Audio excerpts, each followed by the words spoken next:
Bien, ha sido el tema de la semana. El fiscal nacional Jorge Abot decidió trasladar varias causas importantes que tenía a su cargo el fiscal Arias a la Fiscalía Centro Norte aquí en Santiago desde la región de O'Higgins. Además informó que instalarán una suerte como de Contraloría Interna en Rancagua. Esto es una verdadera intervención inédita que hace el fiscal nacional a la Fiscalía de Rancagua, producto de las acusaciones mutuas donde fiscales persiguen fiscales. Claro, el fiscal Moya, en tanto, regresa a sus labores en la sexta región. Bueno, queremos conversar de estos movimientos, la intervención que hace el día de ayer el fiscal nacional, todo lo que ha vivido en los últimos días el Ministerio Público, y se lo preguntamos a quien conoce, obviamente, muy bien la institución, Carlos Gajardo, abogado y ex fiscal. Muchísimas gracias, Carlos, por acompañarnos esta mañana. Buenos días. Hola, buenos días. Buenos días, Andrea, gracias por la invitación. Fiscal, bueno, me gustaría preguntarle primero cuál es su diagnóstico del volumen de esta crisis, ¿no? Es la punta de un enorme iceberg que podría comprometer no solamente a Rancagua, sino que a otras divisiones del Ministerio Público, o efectivamente es un movimiento muy puntual y que va a tender a descomprimir una situación que más bien está centralizada a nivel regional.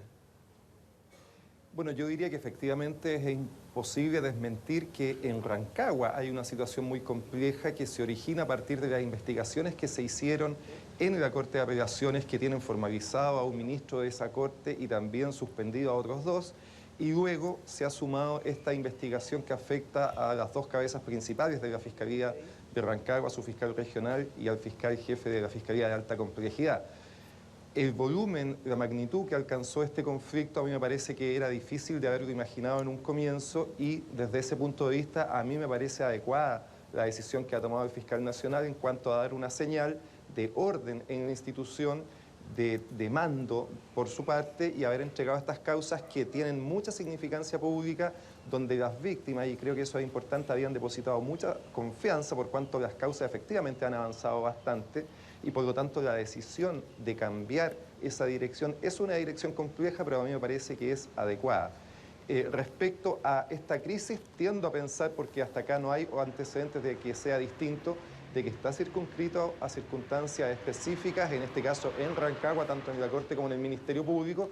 Es importante que se investigue todo a fondo y, por supuesto, si hubieran situaciones semejantes en otros lugares, es necesario que eso también se conozca y se denuncie. Ahora, Carlos, ¿ha habido un buen manejo de esta crisis? Porque la verdad es que uno ve acusaciones cruzadas entre dos fiscales que además trabajaron juntos en algunas causas.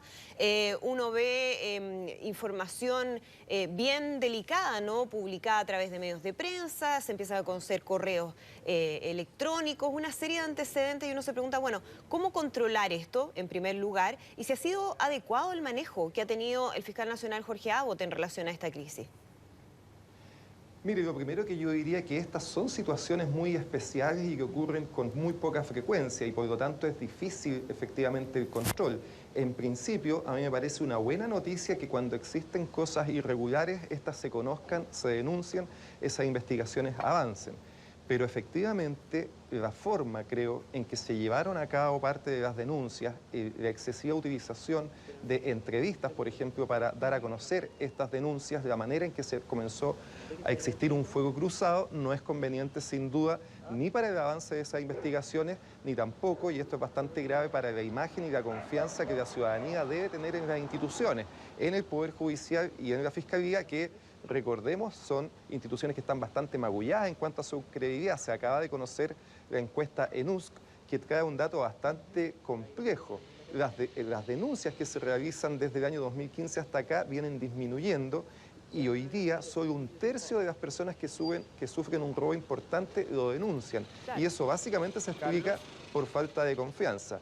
A mí me parece que efectivamente ha habido problemas de liderazgo al interior de la institución, obviamente a cargo del fiscal Abot, pero tiendo a pensar, tengo la esperanza, que en las últimas decisiones que ha tomado más bien está empoderándose, y creo que las decisiones que está tomando hoy día son adecuadas. Ahora, respecto de esta figura de fiscales persiguiendo fiscales en vez de fiscales persiguiendo delincuentes, la verdad es que es lo que más llama la atención a la opinión pública. Desde el punto de vista de la orgánica y la organización del Ministerio Público, ¿hace falta algún organismo que de manera independiente no pueda bajo un diseño de Contraloría o de auditoría, manejar esto desde fuera. Porque la verdad es que la situación, digamos, concentrada entre pares es de lo más incómodo que ha tenido que administrar el fiscal Abbott en prácticamente lo que lleva al frente del Ministerio Público. Es una situación, por supuesto, incómoda, distinta, especial, pero yo también miraría con cuidado y tranquilidad lo que está pasando, porque en principio a mí me parece que los mecanismos internos en cuanto a investigación administrativa están funcionando. Hay fiscales que se han destinado y designado para investigar estas posibles infracciones administrativas. Y en la parte penal, también como la ley lo exige, se han designado 2 fiscales regionales que también están haciendo su investigación. Habrá que esperar esos resultados. A mí, en principio, por este caso puntual, no me parece adecuado efectuar modificaciones en general en el sistema y más bien esperaría la manera en que estas investigaciones se desarrollan y concluyen.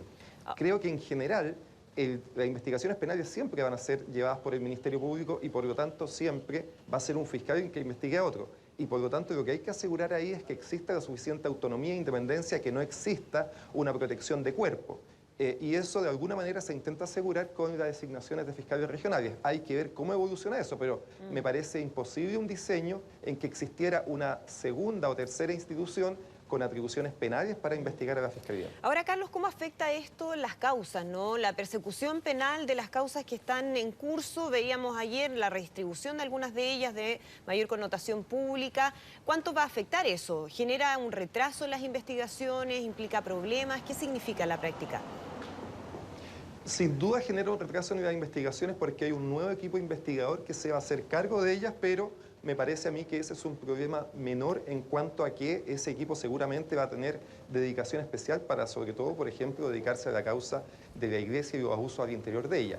Yo creo que hay un problema adicional que tiene que ver no con el tiempo que se pierde, que, insisto, debiera ser el menor, sino que con la confianza que es necesario que las víctimas tengan en los nuevos fiscales que se hagan cargo del caso.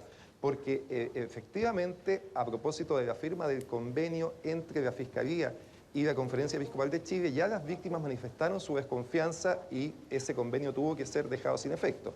Desde ese punto de vista, a mí me parece que la señal de haber designado para esta causa al fiscal regional de la Fiscalía Centro Norte, Javier Armendáriz, es una muy buena decisión por la trayectoria que aquel tiene. Recordemos que es el fiscal que en su primer ejercicio, cuando era fiscal de la Fiscalía Oriente, fue y tuvo a su cargo la investigación por abuso sexual en contra de un senador de la República y no le tembló la mano y terminó condenando en algo inédito a un senador de la República, el senador Jorge Lavandero, por ese tipo de casos.